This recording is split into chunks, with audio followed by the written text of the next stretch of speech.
Muy bien, doctor Pierre Marzo, muy buenas noches, la saluda Mercedes Morocho, del programa Las del Estribo. ¿Cómo está Mercedes? Muy buenas noches también a todos los que están conectados en este momento por esta señal, ¿no? Y efectivamente, creo que estamos en un momento donde requerimos mucha tranquilidad y estar atento a lo que viene ocurriendo, ¿no? Por ejemplo, Mercedes, te comento que hace unas horas se ha publicado la resolución del Jurado Electoral Especial de Huancavelica. Y este Jurado Electoral Especial ha hecho algo muy importante y es bueno de contarlo, porque ha sido uno de los pocos que ha ido al tema de fondo en estos pedidos de nulidades. Es decir, seguramente los que han estado siguiendo y viendo las notas habrán visto que la mayor parte de nulidades ha sido improcedente. Y bueno, los amigos que no son abogados o abogadas sabrán o habrán de saber que la improcedencia es que ni siquiera se va a revisar el argumento de fondo porque hay un requisito de forma, de procedibilidad que no se ha cumplido. Entonces, la mayor parte de casos de nulidades presentadas ha sido improcedente porque no se cumplió con el horario, porque no se cumplió con pagar las tasas, porque de plano se consideró que no había ni siquiera causa probable para ver si había o no nulidades, ¿no? Pero el Jurado Electoral Especial de Huancavelica declaró procedente el pedido de anulación de una mesa y hizo una actuación probatoria. Y esto es muy importante, Mercedes, porque muchas personas están diciendo, pero ni siquiera se ha investigado la demanda. Entonces, ¿cómo podemos tener la certeza de que esta demanda de nulidad no tiene razón si es que ni siquiera se ha revisado el fondo del asunto? Entonces, este Jurado Electoral Especial sí fue al fondo del asunto. Y mira lo que hizo Mercedes, mira lo que hicieron, mira lo que hizo también amigos que están escuchando este programa. Y aquí viene la pregunta que nos usó el padrón electoral que la OLPE tiene, usó el registro de personas jurídicas, personas naturales, perdón, que tiene la RENIEC, y comparó las firmas y además comparó la firma que se registró en las actas electorales, ¿no? Las de escrutinio, las de sufragio y las de instalación de la mesa. Y después de haber comparado las firmas de todos estos registros, algunos de los cuales son públicos y otros tienen información reservada, declaró que no había lugar a una objeción a la autenticidad de la firma y declaró infundado el pedido. Pero repito, lo hizo después de haber comparado la información que requirió. Y aquí viene la pregunta, ¿no? ¿Prosperará el habeas data planteado por la Fuerza Popular? Podría prosperar y podía entregársele la información pública de los registros que tiene o el RENIEC, que tiene el registro de personas naturales, de ahí sale la información de nuestro DNI, o la OMPE, que tiene el registro, el padrón de electores, ¿no? Sin embargo, recordemos todos que antes de ir a una habeas data, tendría que haber una negativa de la OMPE a entregar el padrón, ¿no? Y hasta donde hemos tomado conocimiento, esto recién se ha planteado ayer por el jurista Domingo García Belaunde, y probablemente la OMPE tenga el plazo, dentro del plazo para responder y entregar la información que administrativamente se le ha entregado. Así que probablemente la habeas data sea declarado improcedente. Procede el habeas data siempre y cuando primero se les ha negado. Tienen que tener un cargo que les han pedido esta información y no se la dan.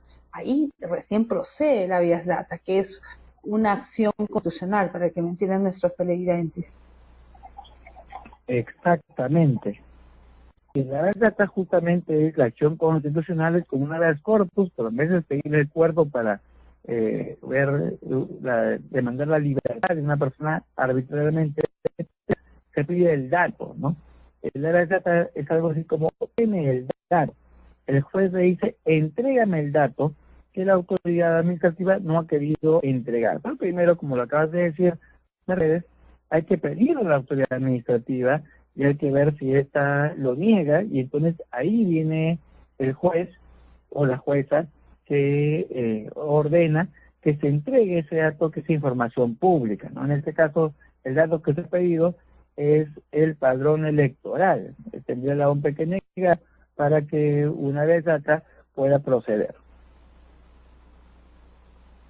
Interesante, doctor Marzo, sobre todo que debemos accionar con las vías o los recursos que la ley nos otorga y jamás con la violencia. Doctor Marzo, ¿qué opinión le merita las declaraciones del presidente de la República, Sagasti, sobre el papel de las Fuerzas Armadas, que no es deliberante? Bueno, en realidad está siguiendo la Constitución, ¿no? La Constitución establece el no actuar deliberante de las Fuerzas Armadas, y esto tiene un sentido, que es una carta donde se le pide a las Fuerzas Armadas el intervenir en el actual proceso electoral por las supuestas irregularidades que una de las dos fuerzas en contienda han expuesto, ¿no?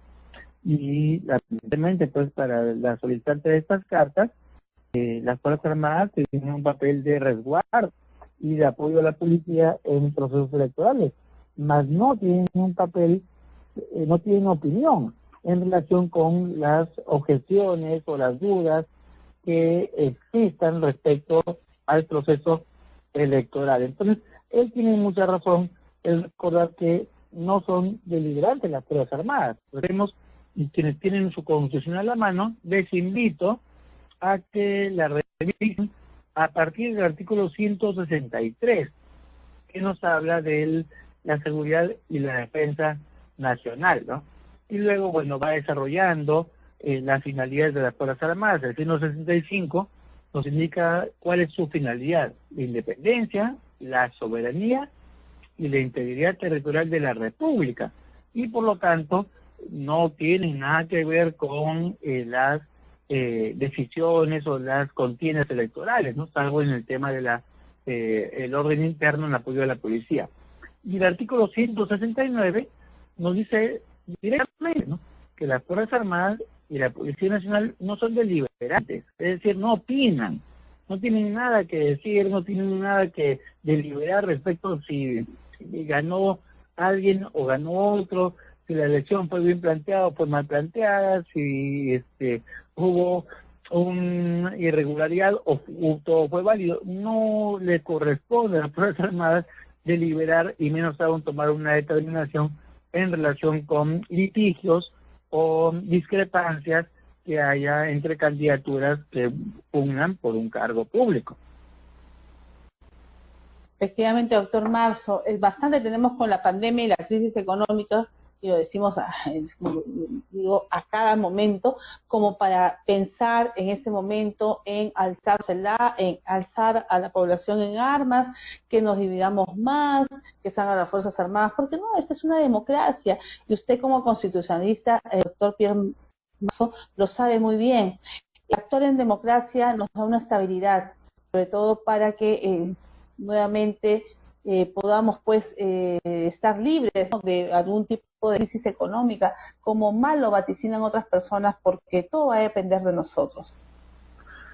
Efectivamente, y es justamente la manera en que reaccionemos ante, bueno, esas actitudes de quienes lamentablemente creen solamente en la democracia cuando los votos les favorecen.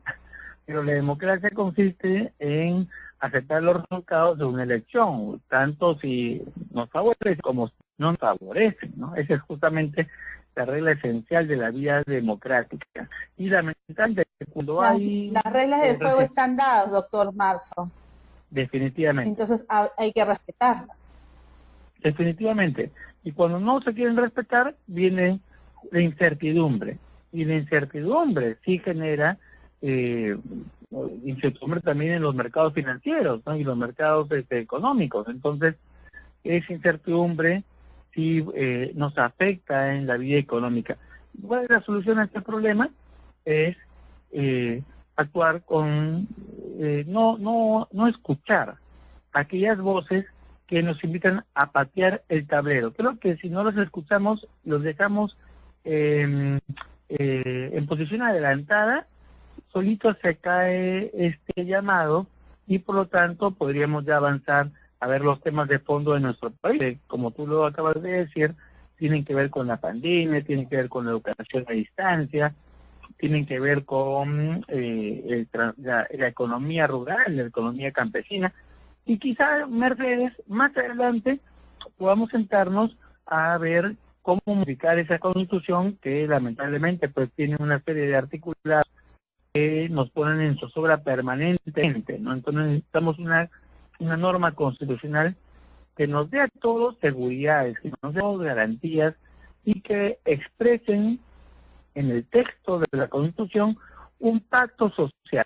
Me parece que eso se ha puesto en función en estas elecciones y a eso tendríamos que pensarlo, pero requerimos calma y pensamiento de profundidad para poder dar los cambios de profundidad que requiere nuestro pacto constitucional.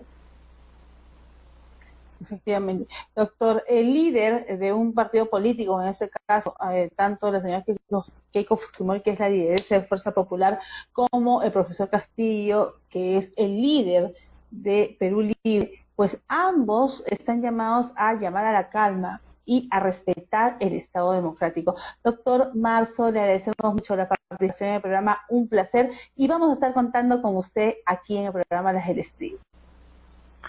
Muchas gracias, Mercedes, muchas gracias también a todas las personas que están en este momento conectadas. Discúlpenme con el problema técnico de la cámara, me gustaría estar ahí conversando directamente, pero recordemos también que los partidos políticos tienen también funciones, tienen un papel que cumplir en el orden constitucional y es el de canalizar la participación ciudadana electoralmente. Entonces, los líderes, los partidos políticos, como lo acabas de decir, deberían asumir esa responsabilidad de jugar en favor de las reglas de juego democráticas y dentro de esas reglas de juego encaminar sus planteamientos. Hay una tarea pendiente, doctor, y creo que como ciudadanos y como ciudadanas podríamos jugar en favor de esa misión que tienen los partidos políticos. Muchísimas gracias, doctor Marzo. Ya no tenemos tiempo para más. Nos despedimos. Muchísimas gracias.